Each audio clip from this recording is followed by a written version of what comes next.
नमस्कार और स्वागत है। आज हम एक ऐसी अनदेखी ताकत की दुनिया में जा रहे हैं जिसने सदियों तक नाविकों को रास्ता दिखाया है और आज भी हमारी टेक्नोलॉजी को चला रही है। तो चलिए साथ मिलकर चुंबकों के राज खोलते हैं।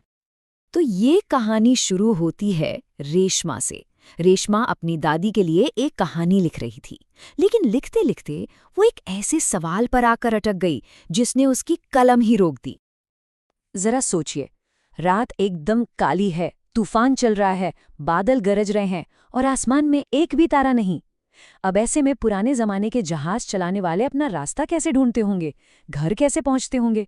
बस यही सवाल है जो आज हमारी इस पूरी पड़ताल की वजह बना है। तो रेशमा ने जब इस बारे में खोजबीन शुरू की तो उसे एक पुराने राज के बारे में पता चला। ये राज था एक चुंबकीय दिक्सूचक जिसे हम कंपास कहते हैं, और उसके पीछे था एक जादुई पत्थर जिसमें दिशाएं बताने की अनोखी ताकत थी। अच्छा, कभी सोचा है कि फ्रिज पर जो चुंबक चिपकते हैं वो आते कहाँ से हैं? वो कुदरती नहीं होते। पुराने जमाने में जो चुंबक खोजे गए थे वो चुंबक पत्थर थे जो जमीन से मिलते थे। लेकिन आज हम जिन चुंबकों का इस्तेमाल करते हैं वो ज्यादातर इंसानों के बनाए हुए होते हैं, मतलब कृत्रिम चुंबक, और ये बहुत ज्यादा शक्तिशाली होते हैं। और ये जो बनाए हुए चुंबक होते हैं ना, ये तो हर तरह के आकार में आते हैं। शायद इनमें से कुछ खिलौनों में या स्कूल में देखे भी होंगे, जैसे कि सीधी छड़ी जैसे, यू शेप वाले, या फिर गोल डिस्क की तरह। तो अब आता है असली सवाल, आखिर ये चुंबक किन चीजों को अपनी तरफ खींचता है? क्या ये हर चीज से चिपक जाता है? चलिए इस पहेली को सुलझाते हैं। देखिए, एक छोटा सा एक्सपेरिमेंट इसका जवाब दे देता है। अगर हम चुंबक को पेंसिल या रबड़ के पास ले जाएं तो कुछ नहीं होता, लेकिन जैसे ही वो स्टील की पिन के पास पहुंचता है, मानो जादू हो जाता है। पिन फौरन जाकर उससे चिपक जाती है। तो बस विज्ञान की भाषा में कहें तो जो चीजें चुंबक की तरफ खिंचती हैं उन्हें कहते हैं चुंबकीय पदार्थ, और जो नहीं खिंचती वो हो गई अचुंबकीय पदार्थ। और हाँ, लोहा, निकल और कोबाल्ट, ये तो समझ लीजिए चुंबक के पक्के वाले दोस्त हैं। चलिए अब चुंबक के एक और भी गहरे राज को समझते हैं। क्या ये पता है कि चुंबक की ताकत हर जगह बराबर नहीं होती? इसे देखने का सबसे मजेदार तरीका है लोहे के बुरादे वाला एक्सपेरिमेंट। जब हम एक चुंबक को इस बुरादे में डालते हैं तो सारा बुरादा दौड़कर उसके सिरों पर चिपक जाता है, जैसे वहां कोई पार्टी चल रही हो, और बीच का हिस्सा वो लगभग खाली रहता है। और इससे ये साफ हो जाता है कि चुंबक की असली ताकत उसके किनारों पर, उसके सिरों पर होती है। इन्हीं सिरों को हम उत्तरी ध्रुव और दक्षिणी ध्रुव के नाम से जानते हैं।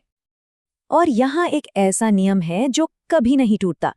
आप एक चुंबक के चाहे कितने भी छोटे टुकड़े कर दें, हर टुकड़ा अपने आप में एक पूरा चुंबक बन जाएगा, जिसमें एक उत्तरी और एक दक्षिणी ध्रुव दोनों हमेशा मौजूद रहेंगे। ये कुदरत का एक कमाल का संतुलन है।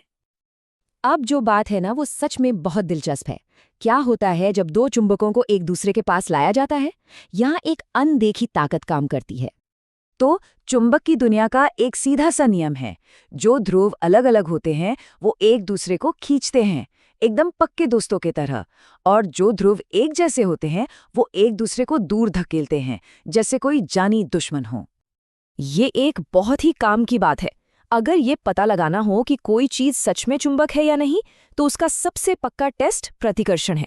मतलब वो दूसरे चुंबक को दूर धकेलती है या नहीं, क्योंकि आकर्षण तो धोखा दे सकता है। चुंबक लोहे को भी खींचता है, लेकिन प्रतिकर्षण वो कभी धोखा नहीं देता। वो सिर्फ दो चुंबकों के बीच होता है। तो चलिए इन सारी बातों को जोड़कर रेशमा की उस पहली मुश्किल पर वापस आते हैं। दिशा का पता कैसे लगाया जाए? इसका जवाब चुंबक की एक और जादुई आदत में छिपा। और पता है, यही है कंपास का असली राज। असल में हमारी धरती खुद एक बहुत बहुत बड़ा चुंबक है। कमाल है ना? तो जब भी कोई छोटा सा चुंबक आज़ादी से लटकाया जाता है, वो हमेशा हमारी धरती के चुंबकीय खिंचाव के साथ एक सीध में आ जाता है, और हमेशा हमेशा उत्तर दक्षिण दिशा की तरफ ही इशारा करके रुकता है ना ये कमाल की बात? और सबसे बढ़िया बात तो ये है कि इस जादुई टूल को घर पर भी बनाया जा सकता है।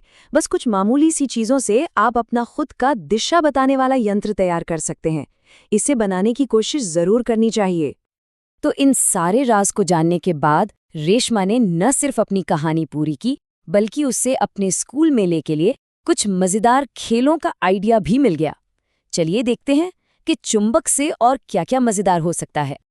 जरा सोचिए, बिना छुए चीजों को हिलाना, ये किसी जादू से कम तो नहीं है। आप मेज के नीचे से चुंबक घुमाकर ऊपर रखी चीजों को नचा सकते हैं। ये सब चुंबक के उस अदृश्य आकर्षण और प्रतिकर्षण बल का ही तो कमाल है। और आखिर में चुंबकों की देखभाल के लिए एक यादगार सलाह। समझिए, ये चुंबक खुद कह रहा है, देखो, मुझे गर्म मत करना, गिराना मत या हथौड़े से पीटना भी मत, वरना मैं अपनी सारी शक्ति खो दूंगा। तो अपने इन चुंबकीय दोस्तों का ख्याल जरूर रखना चाहिए। तो इस तरह रेशमा ने न सिर्फ अपनी कहानी पूरी की, बल्कि विज्ञान की एक बहुत ही दिलचस्प दुनिया को भी खोज निकाला। और ये हमें सोचने पर मजबूर करता है कि चुंबक की तरह और कौन-कौन सी ऐसी अनदेखी ताकतें हैं जो हमारी दुनिया को चला रही हैं, जो हर पल हमारे चारों ओर काम कर रही हैं और बस खोजे जाने का इंतजार कर रही हैं। खोजते रहिए।